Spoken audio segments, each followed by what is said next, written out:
বেশ কিছুদিন ধরে বিভিন্ন শিক্ষা প্রতিষ্ঠানে শিক্ষিকা, ছাত্রী ও ব্যক্তিদের ছবি ব্যবহার করে তৈরি করা হতো পর্নো ভিডিও। পরে তা একাধিক মেসেঞ্জার গ্রুপ বানিয়ে সেখানে পোস্ট করাও হতো। পোস্ট করা ভিডিওর সাথে মোবাইল নম্বর দিয়ে দাবি করা হতো লাখ লাখ টাকা।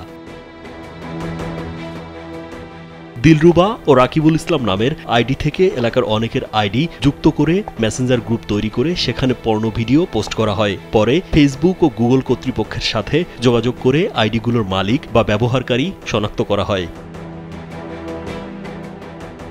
এ ঘটনায় জড়িত থাকা সন্দেহে ভুয়াপুর পাইলট সরকারি উচ্চ বিদ্যালয়ের এসএসসি পরীক্ষার্থী তাইবা সুলতানা মেধার ফোন ও ল্যাপটপ জব্দ করে তাকে জিজ্ঞাসাবাদের জন্য আটক করা হয়। পরে জব্দ করা ফোনে এসব পোস্ট ও ভিডিও ছড়ানোর সত্যতা পাওয়া যায়।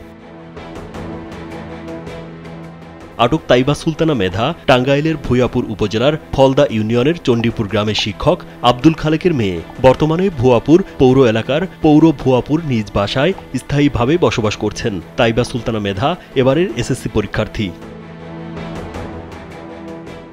এর আগে শিক্ষিকা ও ছাত্রী সহ বিভিন্ন জনের ছবি ব্যবহার করে পর্নো ভিডিও বানিয়ে বিভিন্ন মেসেঞ্জার গ্রুপে পোস্ট করে টাকা দাবির ঘটনায় ওই স্কুল ছাত্রীকে গত রোববার রাতে পূর্ব ভুয়াপুরের নিজ বাসা থেকে তাকে আটক করা হয়। পরে সোমবার ওই শিক্ষার্থীকে টাঙ্গাইল আদালতে পাঠায় পুলিশ।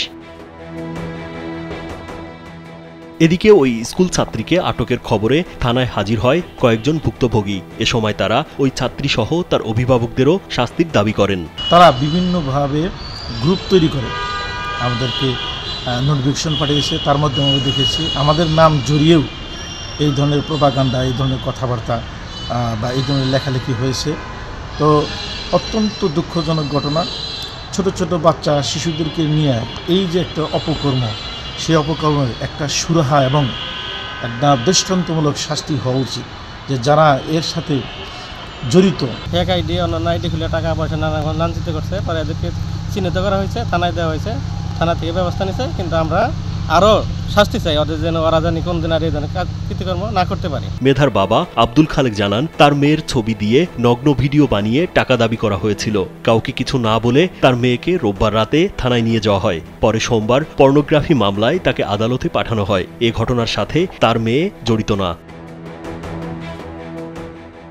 এ বিষয়ে ভুয়াপুর থানার ভারপ্রাপ্ত কর্মকর্তা AKM রেজাউল করিম জানান, জিমেইল আইডি দিয়ে একাধিক ফেসবুক আইডি খোলা হয়েছে ওই ছাত্রীর মোবাইল দিয়ে। লোকলজ্জার ভয়ে অনেকেই কিছু বলতে চাননি। এ ঘটনায় ভুক্তভোগী একজন থানায় অভিযোগ করেন। পরে অভিযোগের ভিত্তিতে তদন্ত শুরু হয়। এতে গুগল, ফেসবুক কর্তৃপক্ষের সাথে যোগাযোগ করা হয়। পরে তদন্তে আইডির ব্যবহারকারীর পরিচয় শনাক্ত হওয়ার পরই ওই ছাত্রীকে নিজ বাড়ি থেকে আটক করা হয়। দীর্ঘদিন যাবৎ এই চক্রটার পিছনে লেগে আছি।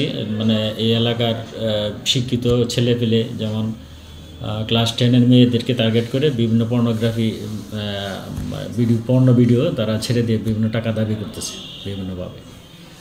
তো দীর্ঘদিন ধরে আমরা প্রায় 1 মাস যাবৎ তাদের পিছিয়ে লেগে আছি, কিন্তু কোনোভাবে ট্রেস করতে পারতেছি না। এক পর্যায়ে তাদের একটা লিঙ্ক পেয়ে আমরা ওই লিঙ্কের মাধ্যমে ফেসবুক এবং গুগল কর্তৃপক্ষের সাথে মানে চিঠি চালাচালি করে আমরা একটা পর্যায়ে বুঝতে পারছি যে মেধা নামে একটা মেয়ে সেইগুলো করতেছে। তারপর আমরা তাকে অ্যারেস্ট করে বিজ্ঞ আদালতে আইন মোতাবেক, বিধি মোতাবেক বিজ্ঞ আদালতে তাকে প্রেরণ করি। এই ঘটনায় এলাকা জুড়ে ব্যাপক চাঞ্চল্যের সৃষ্টি হয়েছে। রাজীব বিশ্বাস, কালবেলা।